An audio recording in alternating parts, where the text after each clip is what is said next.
Okay, our lesson is about significant figures, and when we talk about significant figures, what we're really talking about is rounding a number.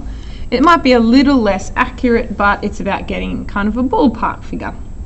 So there's a couple of rules about significant figures, but we will use some examples. All right, so let's have a look at this number here. I'm going to give you 2, 5, 9, 4, 2, 6, 5.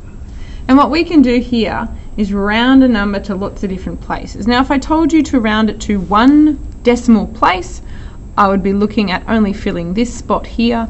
All these numbers would remain the same, but we have to look at this second spot here, and if this number is 5 or above, it's going to affect this one, and we have to round it up.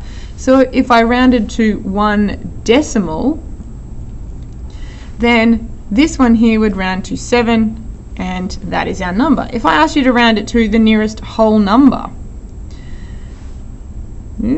just wait. Okay, so our nearest whole number would mean we don't have any of these.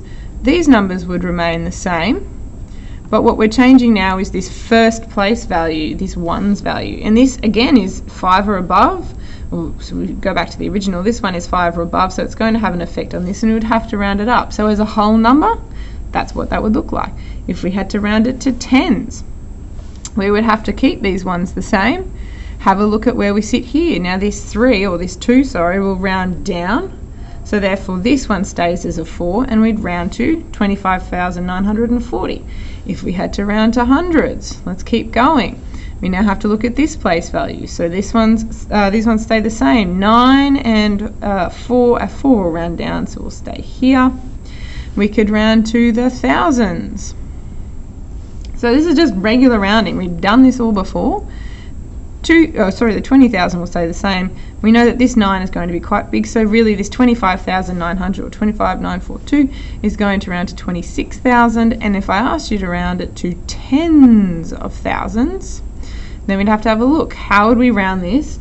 And 26 would round up to 30, so we would have 30,000. So you can see we can already round heaps and heaps of different ways, but what we're doing is looking at significant figures. Now I'll give you some rules. Significant figures are ones that are not 0. All numbers that are not 0, so any other number, is considered significant. That's our first one. It is a significant figure if it is a 0 within a number. So for example, if I had 1047, this 0 is significant because it's kind of sandwiched in between a significant figure and another significant figure, so it is. And the tricky bit here is zeros at the front of a number are not significant. So my example for you on that one is the number 0.002.